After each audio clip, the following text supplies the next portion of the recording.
Le midi, avec Willy Rovelli et la tribu France Bleu, on n'est pas à l'abri de faire une bonne émission.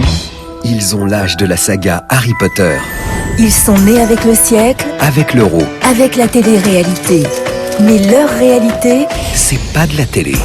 Ils ont 20 ans en 2021 et ce 20 janvier, toute la journée sur France Bleu, ils racontent leur jeunesse. étudier à distance, flirter en temps de Covid, chanter, jouer ou rire sans public. Ils ont 20 ans dans une période inédite et ils vont vivre. Ils sont la génération Z. Toute la journée, ils racontent leurs 20 ans sur France Bleu.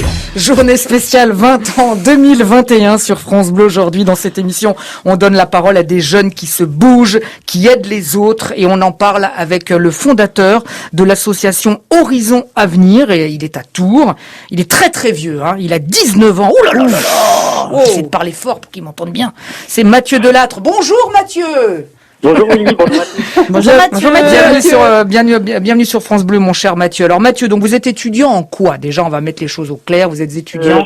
Je suis étudiant en commerce à l'école de commerce de Victoire. Bon, comment ça se passe en ce moment, Mathieu, pour de vrai? Bah, ça se passe, c'est un peu compliqué, voilà, il y a les cours en distanciel, donc c'est sûr qu'il y a un manque de liens sociaux, la concentration c'est difficile, mais bon, voilà, il y a beaucoup d'étudiants dans ce cas, dans cette situation, et voilà quoi, il faut mettre en place, je pense, des solutions pour augmenter les liens sociaux et une entrée d'étudiante. Et justement, Mathieu, vous avez créé quelque chose, justement, pour essayer de relancer ces liens sociaux. Vous l'avez créé, entre autres, pour ça. Vous avez créé l'association Horizon Avenir. Vous l'avez créé lors du premier confinement, en mars l'année dernière. Vous y faites quoi dans cette association, Mathieu? Alors, c'est une association de solidarité qui lutte contre la précarité et l'exclusion de la jeunesse.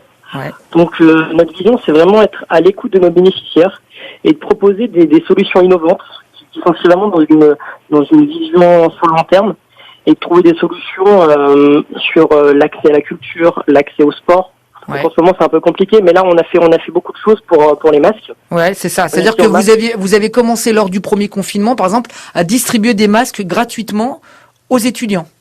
Tout à fait. Donc on a commencé pour les vacances estivales d'été à distribuer plus de 1800 masques aux étudiants de grande précarité. Donc c'est des étudiants qui sont de l'aide d'urgence et des étudiants à Crous.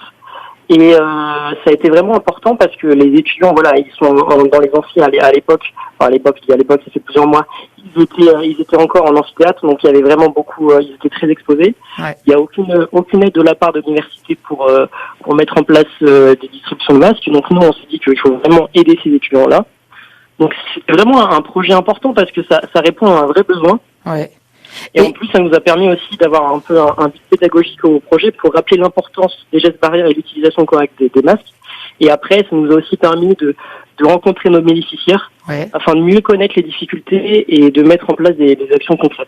Bon, alors évidemment, vous avez besoin d'aide dans votre association. Comment on peut faire des dons, mon cher Mathieu, si on a envie de vous aider? On peut faire des dons. On a un site internet qui s'appelle Horizon d'Avenir, donc c'est www.horizondavenir.org. Ouais. Sur notre site, on parle de toutes nos actions, de tous nos projets. Et il y en a beaucoup à venir. Il y en a beaucoup à venir. Je précise aussi que vous avez aidé, par exemple, le Liban lors de l'explosion qui a eu au mois d'août. Enfin voilà. Donc franchement, vous bougez énormément. Tout à fait. On a été très sensibles à ce qui s'est passé à Beyrouth. Donc moi, on a contacté la présidente de Solidarité France Liban quelques jours après l'explosion pour savoir comment aider. Et elle nous a dit qu'il y avait besoin de biens de première nécessité, un besoin énorme. Donc on a organisé des collectes dans tout l'Indre-et-Loire, 100 collectes dans tout l'Indre-et-Loire. Donc on a pu collecter des denrées non périssables, des produits d'hygiène, des vêtements. Et grâce à une mobilisation assez extraordinaire, on a pu récolter plus de 2 tonnes de biens. 2 tonnes de biens. Bravo. Bravo, mon cher Mathieu. Bravo.